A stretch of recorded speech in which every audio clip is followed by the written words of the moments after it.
Sean bienvenidos todos, estimados compradores. Buenas tardes a todos. A nombre del Consejo del Comité de Compras del Clúster Automotriz de Guanajuato, les damos la más cordial bienvenida. El día de hoy vamos a tener un webinar sumamente interesante de un tema que a todos nos atañe, particularmente los que estamos en el área de cadena de suministros. Agradecemos en particular a Mercer, Marsh McLennan, por todo su apoyo y por este webinar que nos van a poder compartir.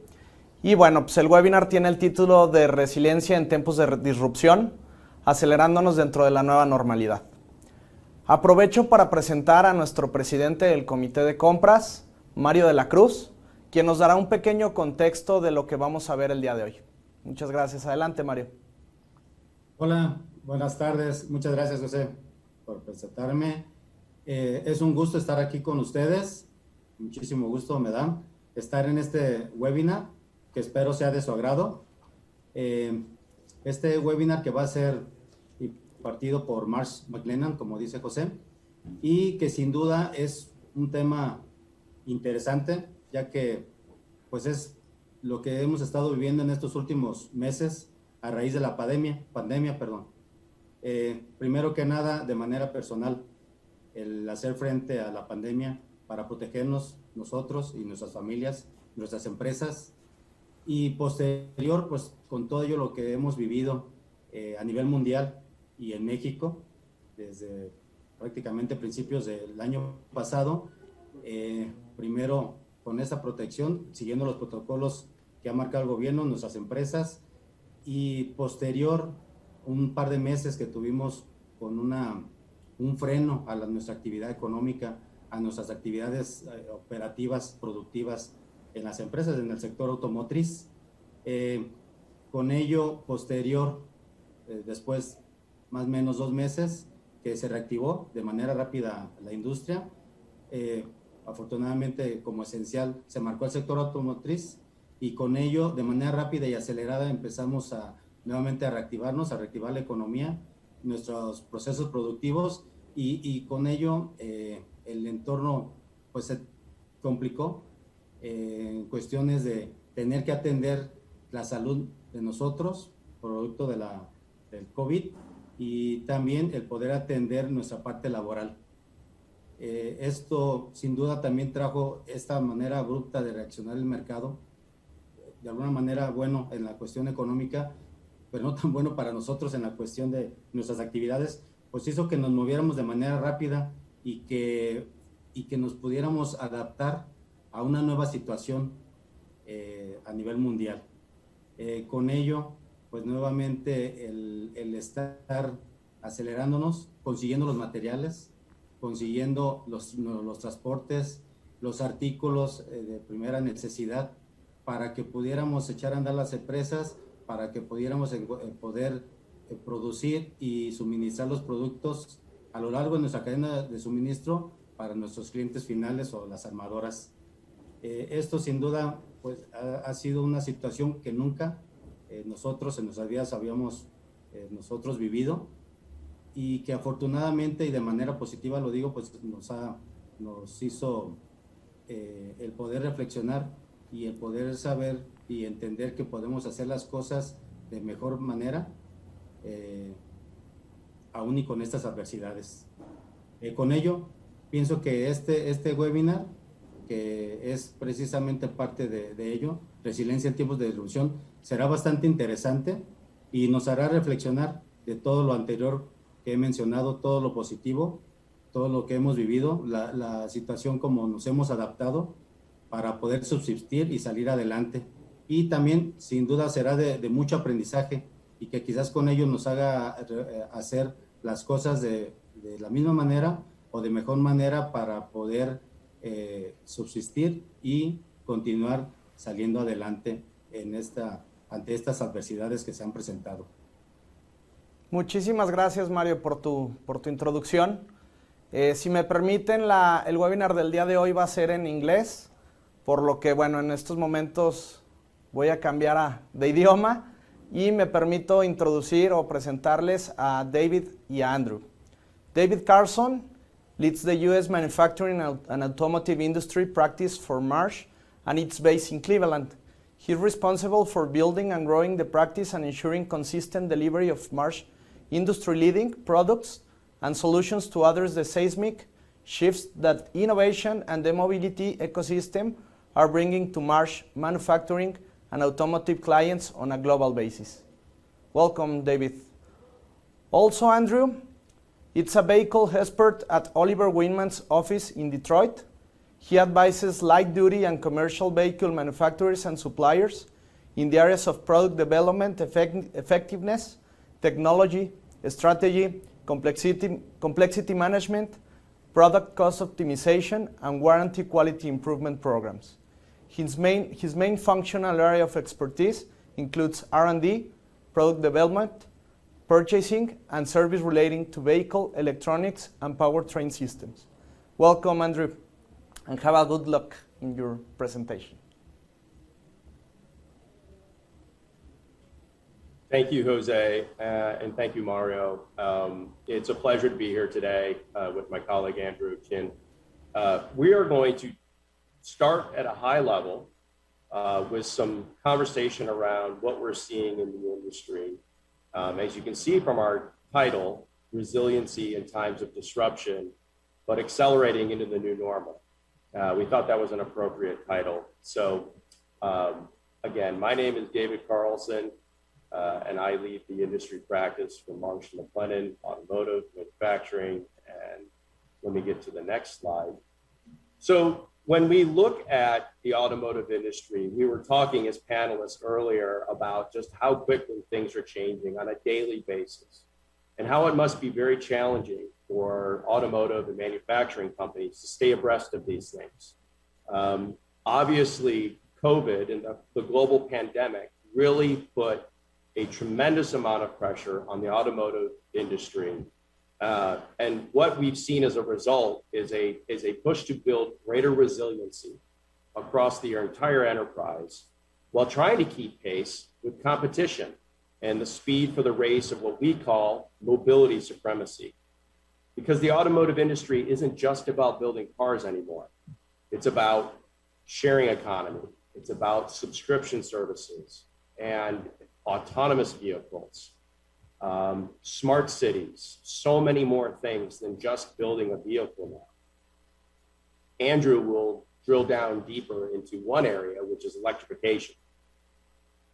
The second bullet is that the ecosystem is reshaping and once proverbial, what we call a rite of passage, where many people felt that once you became of age, driving was something that you just did and you wanted to do. It was a form of freedom. Everybody wanted to get out and drive a vehicle.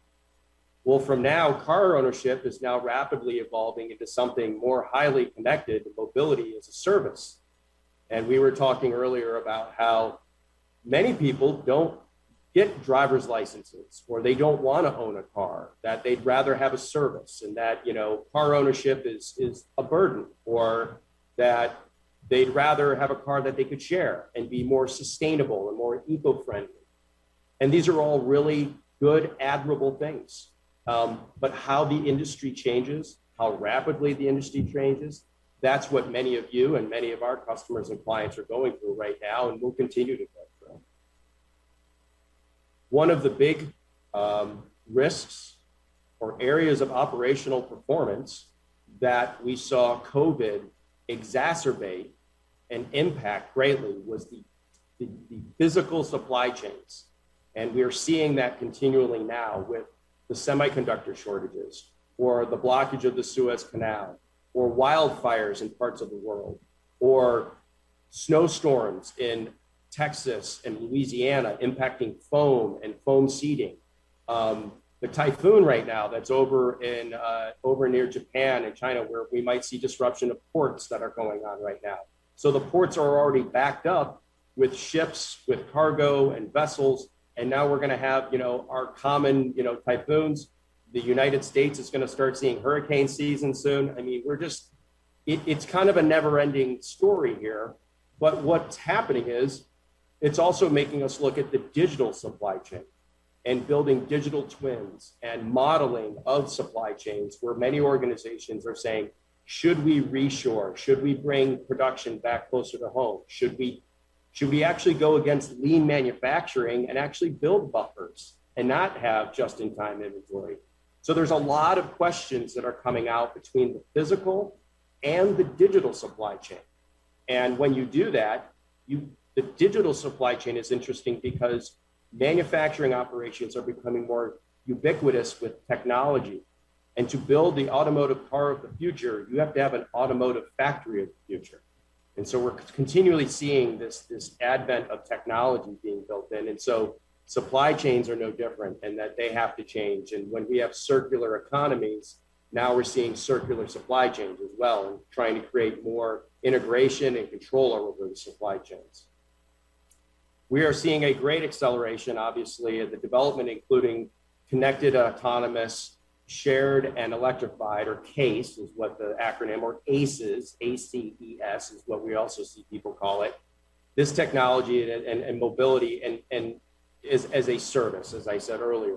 So it's no longer just trying to build the latest model, the fastest car, or the biggest SUV, or the biggest truck. It's about what can that product do? Can it be connected? Can it become an autonomous vehicle? Can it be a shared vehicle? Can it be used in a fleet of vehicles with like an Uber or a Lyft or a Waymo, or could it be used for something else that isn't your typical service? So that's one of the things we're seeing. And so that's why the ACES, or the CASE acronym, is so important. And again, Andrew's going to talk about the electrification part alone. The second to the last bullet is this vaccination rates in the US and other parts of the world as infections still fluctuate. And many of you have heard these variants are now causing issues across the world. They will ultimately disrupt workforce. And the workforce is critical to the manufacturing and automotive industry. And much of what we've been able to do through COVID, we've been able to work at home, or we've been able to work remotely. But at the end of the day, we still need people in the factories. We still need people on the shop floor, building equipment, building products. And so we'll have to see how these major health and safety concerns and these priorities in the post-pandemic, and what many have termed as the new pandemic of the unvaccinated. And so now we're seeing that go on right now globally, and it is a phenomenon we have to deal with. And then finally, we can never lose sight of some of the core tenets, vehicle safety. As we go towards connected, autonomous, shared, electrified, the hallmark of the automotive equipment manufacturers, or the OEMs and the suppliers, is vehicle safety. And how autonomy is going to, ultimately, these cars will be much safer, according to what we believe. But during that transition period, during the period where we'll have autonomous and connected vehicles along with traditional cars, we have to be aware that a new risk comes out, cybersecurity. And what does that mean with the highly connected cars and systems, and not only just the vehicles, but the factories? So as the old saying goes, with every great new technological advancement, there does come risk, but with the risk comes reward. And so these are the things that we've been watching and paying close attention to. My next slide is really kind of an overview of what I talked about when we talked about CASE. When you looked at connected vehicles, these new profit pools or profit centers or digital services are becoming part of a car. The car is almost like a rolling iPhone, if you will. And these ecosystem owners, meaning these companies that are starting subscription services or sharing services, this is a new way to monetize revenue. And if you look at Ford or GM or Tesla or any OEM in the world, BMW, doesn't matter who it is, they're all building subscription services and different services for renewable revenue, even insurance products now. So that's the connected piece. Autonomous, obviously, level 5 autonomy is where they want to go, but that means there's no steering wheel, there's no gas pedal. This is literally a vehicle that comes and gets you and takes you somewhere where you will have no driving capability. But until then, we'll have advanced driver assist systems, or ADAS, and high levels up into level 3, level 4 autonomy. And then autopilot solutions and providers, again, most of that comes back to safety and trying to build a safer vehicle, where an autonomous vehicle can't be distracted. It can't be under the influence. It's not going to veer at something. It's going to understand its environment. But we have a long road ahead of us on that.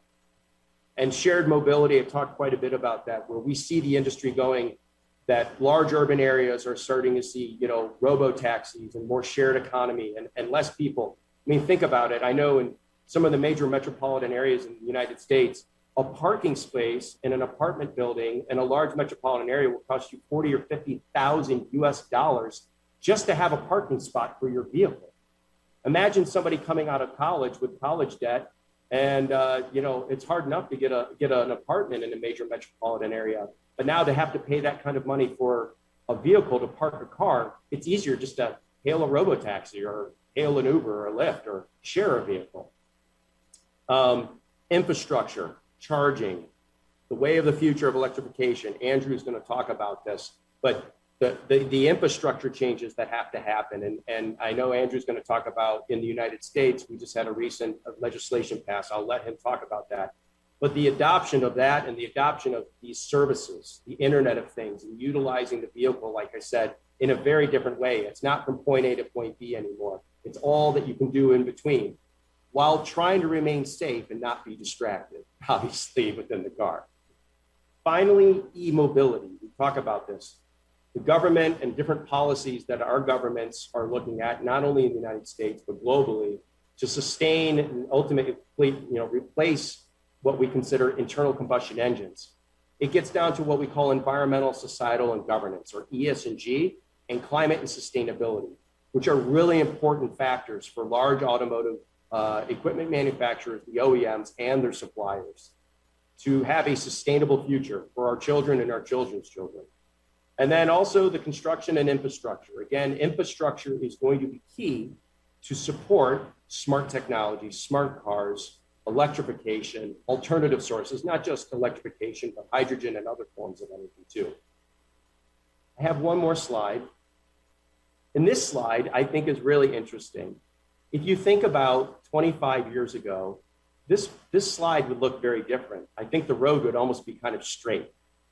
But now when you look at this road, it's very windy and it's also changing. Everything from rideshare to last mile delivery, micro mobility like scooters, smart cities globally. I just have a few up there, just examples within the United States. Car share and subscription programs, digital payments where your car can actually pay. You can use it to pay for gas or groceries and other things that are going down. New companies that are building the autonomous vehicle technology, the hardware, then the software companies that are also building this technology. So where we might see companies who build internal combustion carburetors and other things that go into internal combustion engines, as we start to see those companies pivot and hopefully try and stay within the industry, we see all these new companies who are building technology that's more software related and different hardware like computer systems and CPUs. That gets us into the digitally native companies like the Fiskars and the Lucids that are driving a lot of this, along with the Fords and the GMs, who are also building their innovation groups and building out their own technology centers to compete with these new startup companies. Autonomous trucking, probably the place where we will see the greatest advent and use of and commercialization of autonomy before commercialized passenger cars will be in the trucking industry. Operators of autonomy. So again, using autonomous vehicles in the way of shared economy space, not just selling a car to myself or you as individuals, but maybe selling cars in large fleets that can go around like robo-taxis. And then finally, we are literally working with and talking to companies that are building electric vertical takeoff and landing devices, drones, jetpacks, just you name it. We're seeing so many unique things. So the world of what I would call mobility is really advanced and changed so much. And so hopefully that gives everybody an understanding of where we see much of the industry going and the risks associated with it. But I wanted to kind of set the table for Andrew, who's going to really have a more narrow scope conversation around electrification and where we see that, because we all know every single day we hear about charging, lithium ion, new models of vehicles, and what that's going to mean for the industry as everybody is racing towards electrification. So With that, I'd like to hand it over to my colleague, Andrew. Very good. Thank you, David. And outstanding introduction in terms of outlining all the major issues. When we talked about preparing for this presentation, it could have easily have been a 5 or 6 hour long discussion where we would have skimmed the surface, but rather sort of something very topical that I think is probably on everyone's mind. And certainly coming out of the pandemic and with the last year or two, it's probably accelerated the introduction of vehicle electrification. So maybe just a few sort of introductory remarks then before I run into the heart of the presentation. I think as we start to sort of look at the future, what's quite interesting about this sort of standard slide that I use is that compared to the past, it's still hard to predict the future, but you don't have to wait 10 or 15 or 20 years to find out whether or not you're right or you made a mistake. Nowadays, with the rate of change and with the rate of disruption, probably it's a week or two, and then you have to revise either your presentation, your point of view, or your article. But I think we're at the point where, especially as we get into battery electric vehicles, the question is, and I'll spend the next few pages laying out why our point of view is that it's not whether electrification will occur, but if and when it will occur. So on the next page, you'll see some cost breakdowns with regards to battery electrification on battery pack costs.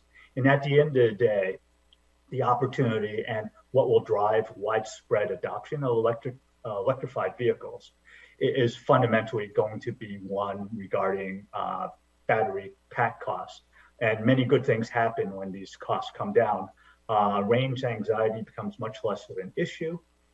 As you'll see, costs potentially also come down, and this becomes a real source of opportunity where we see OEMs and the suppliers beginning to embrace this concept of electrification as being actually not just market development that they have to react to, but rather something that's actually quite powerful in the longer term as a disruptive cost improvement technology.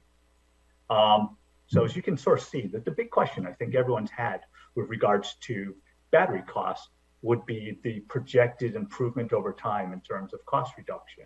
You know, historically, pack costs have been dropping at anywhere from 3 to 5 to 10 or 20% year over year based on scale and where we are in the curve. And of course, the question in terms of trying to predict the future is, are we at the point where the curve is flattened out, or are we going to see continued reductions in terms of dollars per kilowatt hour? I would sort of maybe throw out to this group that when we view where battery development is compared to sort of more mature technologies, the internal combustion engine, diesel, auto, sort of more or less developed in 1876. So it's been almost 145 years now of continual improvement, refinement. If you sort of take the battery roadmap and put it on that same timeline, what I sort of leave you at is that we're basically sitting around 1916 in terms of where battery maturity sits. So I think it's very plausible to sort of argue that we have quite a bit of room in front of us in terms of a learning curve effects, economies of scale, improvements that will continue to take pack costs down significantly. And as you'll see on the next page, when we take battery costs down, and this is sort of a magic number of, call it $50 to $70 or euros per kilowatt hour, it actually allows products to that are electrified to sort of look and feel a bit like internal combustion powered vehicles, i.e., not having to worry about having to recharge your vehicle every other day or every day, but rather having something in the neighborhood of 450, 500 kilometers of range, 300 miles between sort of stops, if you will, really begins to normalize the usage patterns regarding battery electrified vehicles.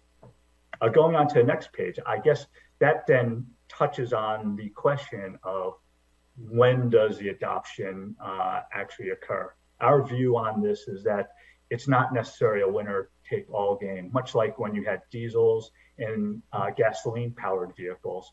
Electrification is a propulsion technology that's quite suited for some applications, not nearly as well suited for other applications. And sooner or later, once the market demand from a consumer standpoint really begins to pick up and the sort of market incentives imposed by governments begin to slow down, the real question is this 5 or 10 or 15 or 20% type of technology, or is it more like a 30 or 40% technology? So this is probably, again, getting to that question of when rather than if. So there's a range of sort of possible outcomes that we've modeled. If you go to the next page, coming out of COVID, probably all the headlines. In fact, David and I were just speaking before we started about how literally every day something new happens in the marketplace with regards to electrification. So what was maybe one of the more recent headlines from 3 or 4 days ago is this push by the Biden administration in the United States to raise fuel efficiency standards to effectively, sort of Trump to almost increasingly above Obama level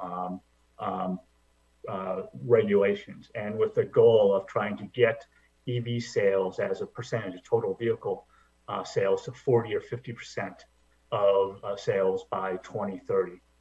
And interestingly enough, you sort of think about that 40 to 50%, that number represents anywhere from 8 to 10 million vehicles being electrified. Even if that number, it's a target, not actually a regulation or a mandate. So even if it's 10 or 20%, you're still talking about 1 million plus 2 million, 3 million units just in the sort of USMCA market. What's been very interesting coming out of just the last day or two, and just a few hours ago, in fact, so the U.S. Senate just passed the bipartisan infrastructure bill, and within that $1 trillion package, which is admittedly a very big number, there's a smaller number that is probably only small to the government, but enormous for the rest of us, in that there is a $7.5 billion funding provision for charging stations. And this will really represent the first time that, at least in the United States, that the government has, started to put real money against creating the infrastructure to support EVs. And of course, the question has always been, is it chicken and egg? Do you need to have a charging infrastructure before you have widespread adoption, or do you need widespread adoption of vehicles before the charging infrastructure comes? It looks like the two are sort of matching together in pretty good locksync. The other, I think, COVID, and this will be sort of the last slide recapping trends, and we'll talk about implications after this, is that coming out of COVID, what we're seeing is in all things, consumer products, an enormous spike in demand. Our modeling suggests that just to get vehicle inventories back to where they were in 2019, there's an additional 2.5 million units of production needed to get what dealers have in their yards right now, from the sort of 10, 14-day level that they're at, more back to their traditional inventory levels. So there's not just the, call it 17, 18 million units of vehicle production that's forecast for 2021, but also on top of that, another 2+ million of vehicles required just to put inventory back into fleets. So sort of the backdrop on also, quite exciting. The pressure is actually there in terms of how quickly can the OEMs and the associate suppliers, pivot to the new normal, if you will. So now with the next page, we're going to sort of talk about some of the implications. And I think, broadly speaking, change is good for some, not so good for others. The question is, how to respond to it, and given sort of the time frame that we have, be able to actually monetize that. So sort of three of the sort of major macro changes, if you will, and it's kind of interesting to sort of think about each of these in a bit more detail. Is one, what does this mean in terms of the overall powertrain sector impact? So traditionally, powertrain has been the single largest subsystem within a vehicle. It's well over a third of the total material cost of a standard vehicle, and that cost has been going up in the last few years as fuel economy requirements have been increasing and emissions requirements have been tightening, and tailpipe has been decreasing. So very big change on the powertrain sector as a whole. Number two is, as you look at the charts that I'd shown earlier about battery electric costs falling, I think it's quite plausible to believe that at some point in time, with increasing emissions requirements and other things in terms of fossil fuel powered vehicles, that it will actually be cheaper to actually produce a battery electric vehicle rather than a conventional internal combustion powered vehicle. So that sort of suggests all sorts of interesting possibilities, because there's certainly not much indication that this is going to result in consumer pricing coming down. Maybe the rate of growth might plateau a little bit, but there's very little indication that the OEMs are going to step backwards and sort of begin to reduce vehicle prices, but rather, and then going on to this third implication, is this idea of how do they actually add content, do other things to make their products more interesting, more appealing to a vehicle, when powertrain, which was historically a huge differentiator, people talk about 0 to 60 times how much horsepower their vehicles had. This is going to become somewhat irrelevant in the next vehicle cycle or two as we move more and more into electrified vehicles. So very good. What we do first is maybe just briefly touch on the next page, the macro shifts at a country region level. And sort of you have sort of two groups, I guess, if you look at this from a broad geopolitical standpoint. You have economies, automotive economies that are sort of very, very heavily tied to either traditional or advanced powertrain concepts. So on one end of the spectrum, you have Germany. On the other hand of the spectrum, you have China. With Germany, there's quite a bit of discussion around what does this mean in terms of the machining and tooling and production sector, where, as you can imagine, the economy is very, very, very heavily biased towards diesel and gasoline-powered vehicles. What happens to this entire infrastructure that was built up over the last 100, 150 years? As you can imagine, the names auto and diesel are not sort of, American, Canadian, or Mexican, or Japanese names. They're your German names. The interesting thing, and then we'll see in a little more detail on the next few pages, is this idea that in North America, there will be an impact, but we view that the impact will be a bit more moderate, than in Germany. And then you see China, of course, where they are actually tooling up for very large scale electrification. So if you run to the next page, we did some very simple modeling that every point of increased vehicle share, so i.e., 1% of vehicle sales go from conventional powertrains to electrified vehicles, that's equal to about 185,000 fewer engines and conventional transmissions.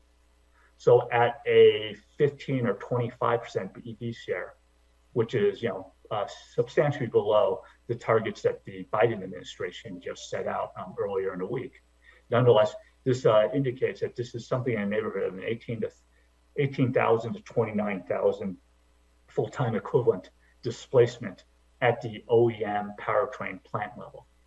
And I think, as many of the suppliers, tier 1, tier 2s, tier 3s know that there's quite a bit of a trickle down impact with regards to what does this mean for a valve train supplier, or a spring supplier, or a piston supplier.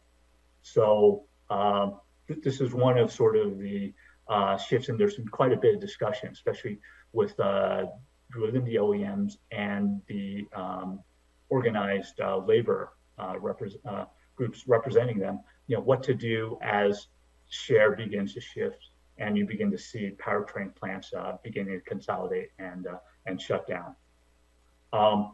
Going on to the next page, there's also going to be ultimately reduced content at the assembly plant. I mean, putting together a battery electric vehicle is actually much simpler than assembling a powertrain, a conventionally powered vehicle. Now, interesting enough, this sort of data, which comes from our Harbor report, which is a benchmarking study that we do that involves all the major OEMs around the world and their productivity, is you can sort of see that the results are kind of mixed at this point. I think with BEVs and electrified vehicles, there's still a small enough share that you're seeing oddities where in the body shop portion of an assembly plant, it actually takes more hours to produce an electrified vehicle. At the paint shop, the electrified vehicles are roughly require a little bit less time. And then within assembly, you see electrified vehicles taking more time. I think this is sort of symptomatic of the fact that some of the high costs associated with electrified vehicles currently are tied to the fact that we're still at the lower end of the curve in terms of economies of scale, learning curve, in terms of getting proficient at producing a relatively new type of vehicle versus the same type of vehicle that the industry's been producing for the last 100, 150 years. So ultimately, we also tend to believe that we will see some displacement in terms of activity at the assembly plant level also, given that BEVs are easier to actually produce than their IC-powered counterparts. Next page. We talk a little bit about what does it mean in terms of employment and activity. The sort of takeaway and the concept that OEMs and some suppliers are beginning to embrace in the next vehicle cycle or two is that electrification isn't just sort of a disruptive technology from how you engineer a vehicle, how you produce it, some of the underlying technologies, but fundamentally, it is a disruptive technology that has ultimately a cost footprint that's significantly below conventional IC-powered engines. So if you sort of step back and think about that right now, without maybe looking at the cost data that I showed earlier, if you think about a conventional engine, you have 2,000 or 3,000 components within it, an enormous amount of highly precise machining, finishing, operations associated with it. It's a technology that's required 150 years to sort of perfect. Whereas if you think about the operations in a battery pack factory, much more simpler. It's primarily chemistry related. It's forming packs, sealing them, testing electrical conductivity and circuits. But you don't have multi-million-dollar tooling centers that are boning, honing, polishing, etc. It is much more of an assembly type of operation. So there's quite a bit of belief that ultimately, and we're just starting to see the research now, that battery packed in BEVs will ultimately, on a like-for-like basis, be less expensive than their IC-powered equivalent. If you sort of go to the next page, we mentioned that IC, the current powertrain, is about a third-ish of the cost of the vehicle. As we shift to battery electric vehicles, that section in the blue will actually shrink a little bit. due to the fact that BEVs are going to be less expensive, and also just due to the fact that content will sort of disappear. You're not going to need a 9-speed transmission, for instance, with a battery electric vehicle. So what this really begins to sort of set the stage for, and I'll sort of maybe wrap on my very last page, which is the next one, is it really does this idea that, again, battery vehicle prices are unlikely to fall in the future. As we know, these in the automotive game, margins are extremely tight. We're talking about high single digits, maybe double digit on a net income basis. So we don't necessarily anticipate price points falling, but given the fact that battery electric vehicles present sort of a cost reduction opportunity, and then two, this is it presents a major sort of transition point in terms of product differentiation. So using an example on the first column, in the 1940s, 1950s, having an automatic transmission, huge differentiator. You don't have to shift yourself. The car does it. Maybe this is almost, if you will, autonomous 0.1, a very baby step towards having vehicle functions being taken on by a vehicle versus the driver having to do everything. And the attributes of hands-free shifting, easy to use, and the popularity of it was really driven home by the fact that you have 80+% differentiation. David talked about alluded to the fact that with driving and people of licenses and large urban centers, you can imagine if there's a question about mobility and the next generation Gen Z having licenses, you can probably win quite a bit of money by betting on how many people can drive a manual transmission vehicle.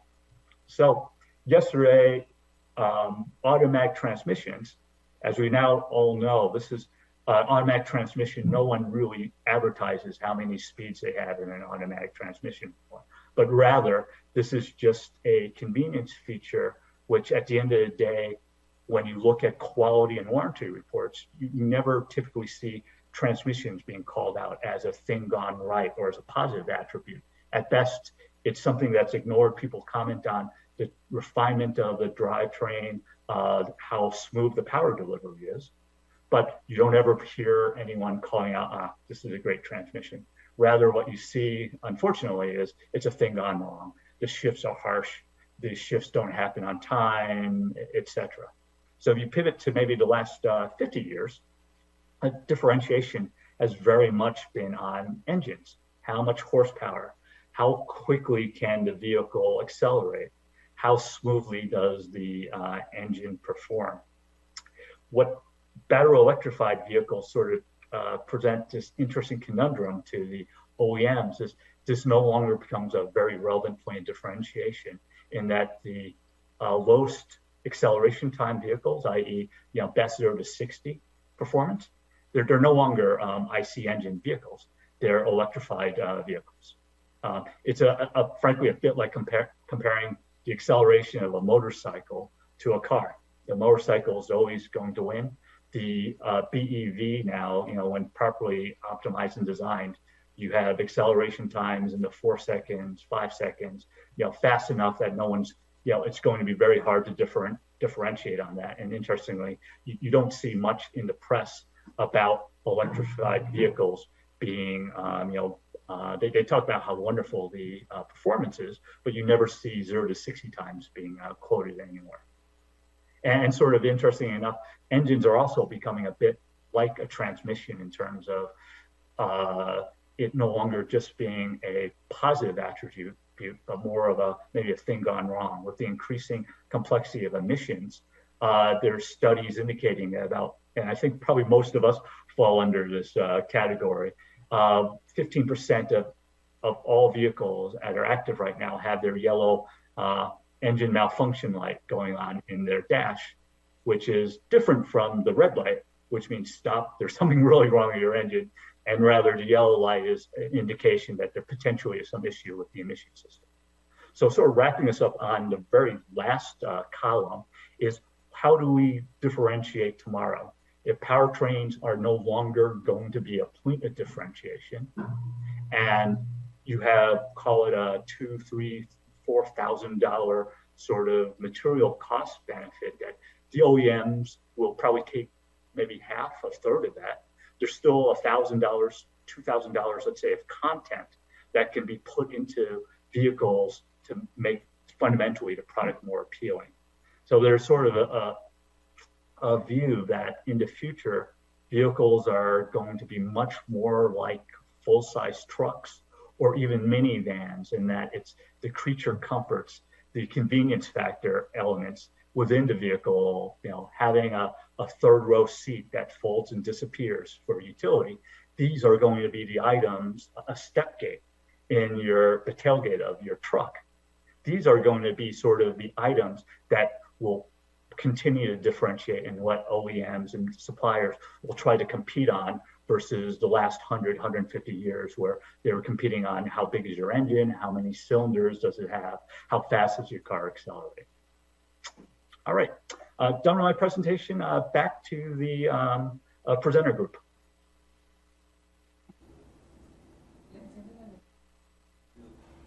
Thank you very much, David, Andrew. Now we're going to move on with the Q&A section. We have some questions. Just 1 second.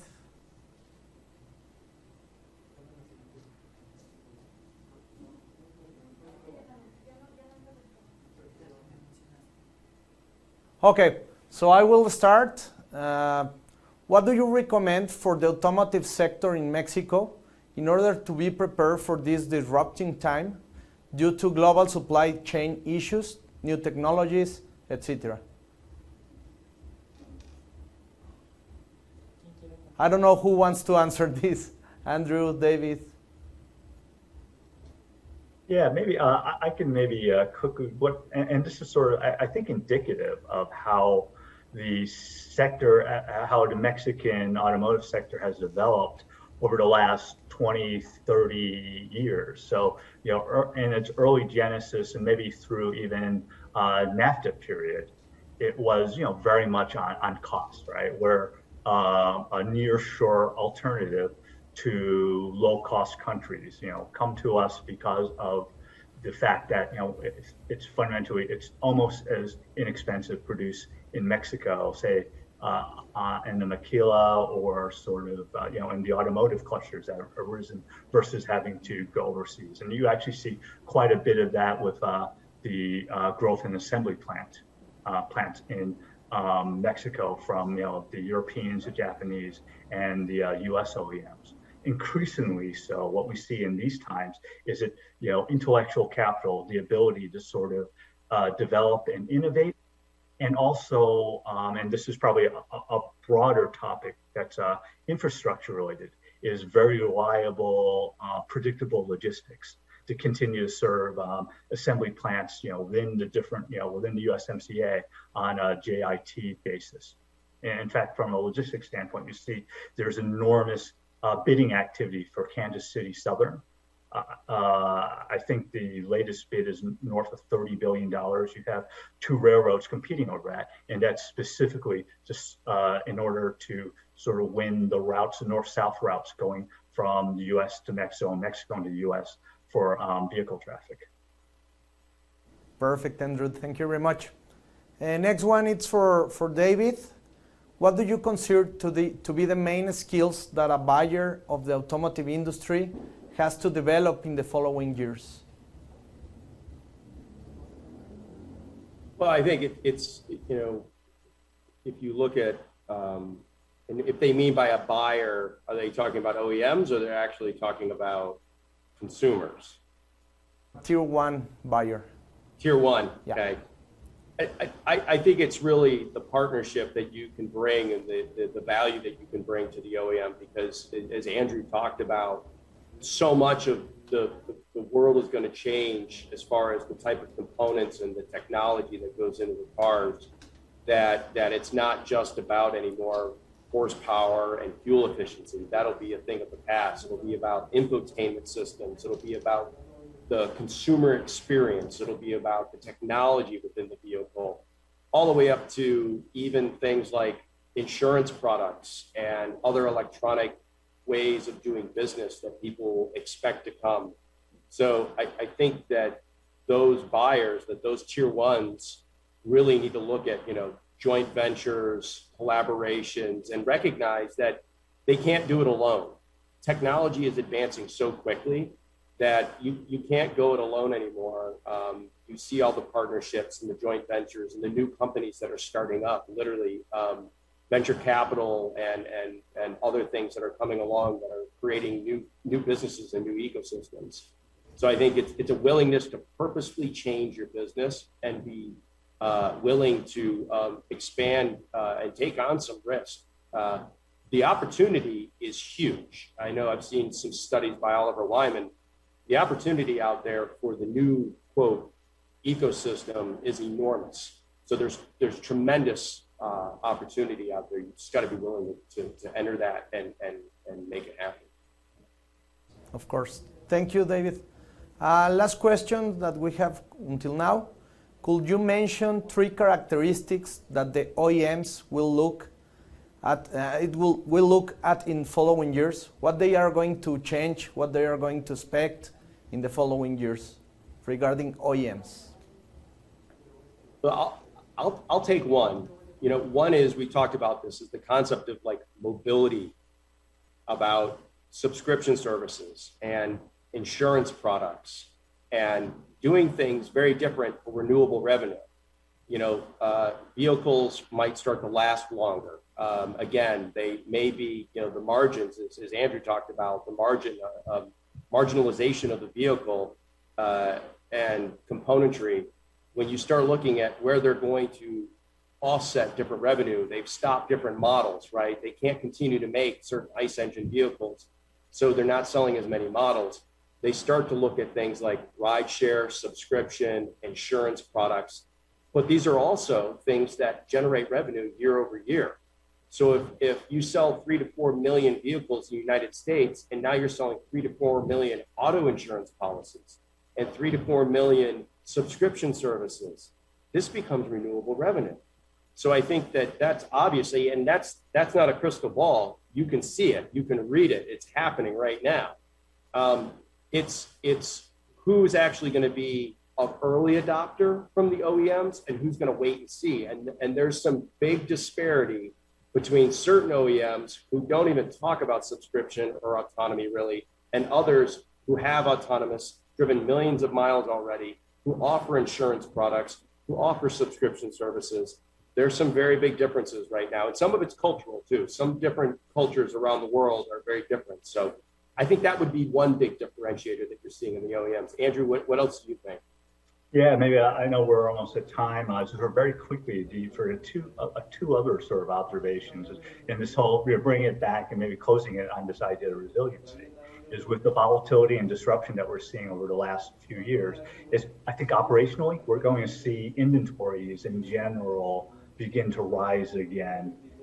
Where you can almost set your calendar to the fact that every couple of years, every 10 years, certainly there's going to be some massive supply chain disruption event. It could be a tsunami, it could be a recession, it could be a pandemic, but almost every 10 years, something like 5-10 years, something like this happens. And then the second thing is that to some degree, this harkens back to like the maybe early 1900s, and that as these technologies begin to emerge, OEMs are starting to put money against it. They're beginning to vertically integrate.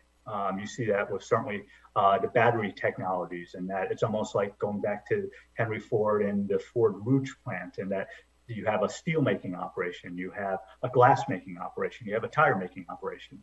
In this case, in the 21st century, tires, glass, and steel might be batteries, autonomous software, or infotainment systems. Perfect. Thank you, Andy. Thank you, David. Next and last question now. It's how you see raw material availability regarding higher content of electronics, battery manufacturing, talking about rare earth metals needed. Is the industry mining for this steep increase of BEV really prepare or will supply situation for that kind of industry get even worse? What do you think? Long question. I'll kick it to Andrew, but I will say this. I do believe that this goes far beyond just the rare metals and which I think will happen. And we saw that with the Dodd-Frank Act, and we saw that with some issues that went on there. But you get into political unrest, and you get into a lot of other things where a lot of these rare metals, these materials are going to be coming from. And sustainability, I talked about it earlier. Environmental, societal, and governance, climate and sustainability are very key tenets to the long-term success of organizations, along with diversity and inclusion of the workforce and skill sets. I think heavy regulatory scrutiny might be on the path for many of these that we don't see yet, but we know it's going to come down the path. I know, Andrew, I know OW's got a kind of a view there too, and you probably want to add something as well. Yeah, I would just say that certainly in the near term, that there is going to be disruption, and this whole concept of geopolitical risk that David mentioned, it's quite apparent. But I would sort of suggest as sort of a good comparator is that, we are creating a completely new supply chain that's different than what the industry has spent the last 150 years on. So much in the same way that, when gasoline was adopted, on a pretty widespread basis, you certainly have regions and countries with very little fossil fuels that are usable. In the same way that in the 1900s, et cetera, there's a big fight for nickel and chromium and other strategic, if you will, materials that you need to make steel. In the same way that, these sort of disruptions, and I think the supply chain will ultimately, work itself out. But in the it's going to, strap yourself in. It's probably going to be a fairly bumpy and turbulent ride, which is even more reason why we believe we're going to see inventory levels in general rise as buffering mechanisms. Yeah, Andrew, I think a good analogy on that would be like what's going on with the semiconductors right now. We're seeing how fragile supply chains are when 12-13% of all semiconductors are consumed by Apple, and then the entire automotive industry is what, 8-10%, Andrew, something around that. So you've got, again, that's like a precious metal almost. It's something that people can't get a hold of. Well, let's look at the batteries and everything else and different materials. I think that's what we're going to have seen too. Is that just the old adage: a butterfly flaps its wings in Africa, and a hurricane shows up over in the Caribbean. I think we're going to see that with some of these materials, and we have to be prepared. And Andrew, I think you said it very well. I think we're going to see buffers. We're going to see companies having to do that to be able to meet demand for the future. Flexibility and risk management will be everything. David, Andy, thank you very much for your participation, and we're really excited that you were here. We really appreciate the information that you shared with us.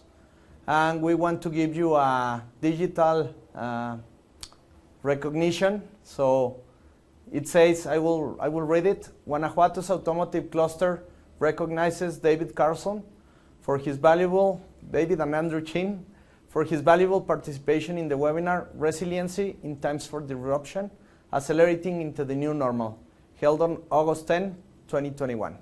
Thank you very much. Thank you. Thank you, everyone. Have a great session.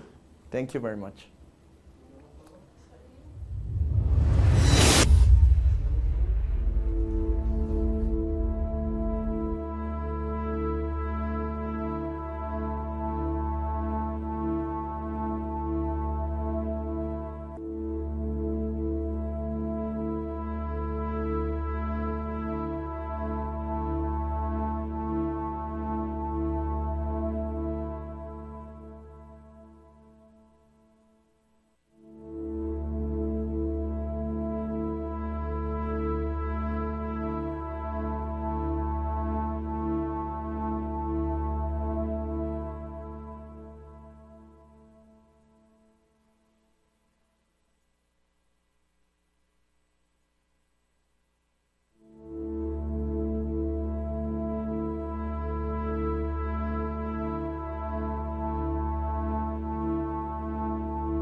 Pues muchas gracias a los que todavía siguen con nosotros.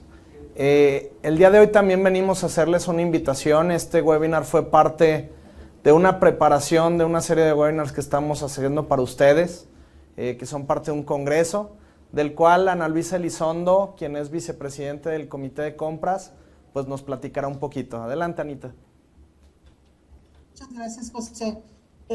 La verdad es que el clúster, junto con un grupo de colaboradores del gobierno del estado, ha preparado y ha puesto mucho empeño en desarrollar este primer congreso. Son 19 ponencias que van a estar sumamente interesantes, con líderes de opinión, con expertos, que nos van a apoyar en un objetivo que tenemos en el comité, que es el desarrollo básicamente del capital humano.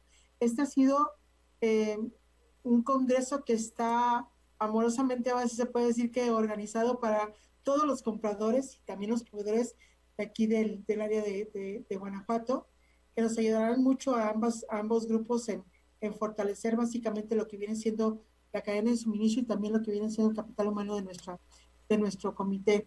Entonces, son 5 fechas, 17, 18, 19 y el 25 y 26 de agosto. Son alrededor de 4 ponencias, duran alrededor de 1 hora. Todos podemos de alguna forma darnos el tiempo de participar. Estoy más que convencida de que vamos a encontrar temas sumamente importantes que nos van a ayudar, sobre todo, como decimos, al desarrollo de lo que viene siendo el capital humano del área de compras. Eso es por un lado, y no sé si también pasemos a la parte básicamente de lo que viene siendo el Foro Automotriz en su 8ª emisión, que es también una semana en el mes de septiembre del 6 al 10, en donde les invitamos para que estén con nosotros en este foro, en donde podremos tener la oportunidad de conocer ambas partes, de lo que vienen siendo proveedores a los compradores y compradores a lo que vienen siendo los proveedores.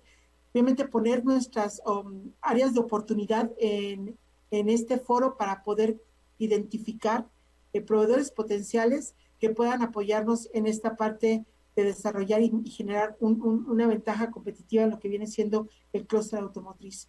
La oportunidad está por ahí, realmente es darnos el tiempo de inscribirnos y empezar a ver todo el grupo de proveedores que van a estar también ahí con nosotros, así como los proveedores, ver las empresas compradoras que ya están inscritas, para que podamos concertar citas que están de alguna manera programadas para ser de 20 minutos, muy rápidas, poder identificar la oportunidad.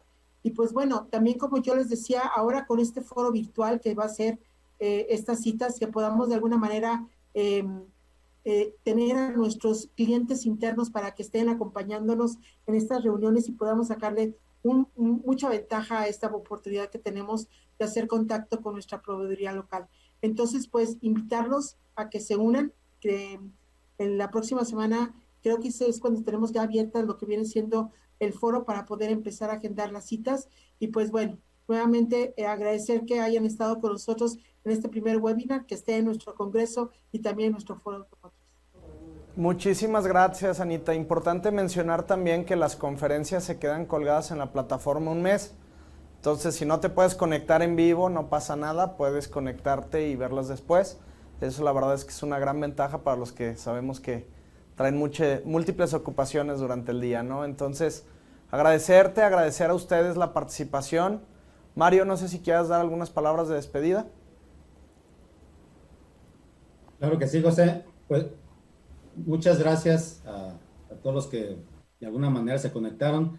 Sabemos que estamos hoy en día muy ocupados con múltiples actividades, tratando de rescatar la actividad económica, el sector automotriz, ahora las disrupciones con los semiconductores, la escasez de materia prima, pero realmente les agradecemos que hayan hecho el esfuerzo por estar aquí, haber tomado este webinar, también el que puedan participar, sobre todo también en lo que será nuestro foro, ¿verdad? En los días que ha mencionado Anita, tanto para lo que es el Congreso y el foro de proveeduría. Allí sí les pediré mucho su participación, en el cual podríamos estar ubicando nuevos proveedores, nueva proveeduría, nuevos contactos, que sin duda nos va a hacer mucha falta, o nos hace mucha falta en esta época de disrupción. También, como dice José, los que no se hayan conectado, por favor pasen la voz. Esta grabación o este webinar, este evento quedará grabado por un mes, y lo cual lo podrán tomar ustedes nuevamente o recomendárselos a sus colegas o compañeros de área o clientes internos o a quien ustedes gusten. Muchísimas gracias por estar aquí nuevamente con nosotros. Les agradecemos mucho su participación.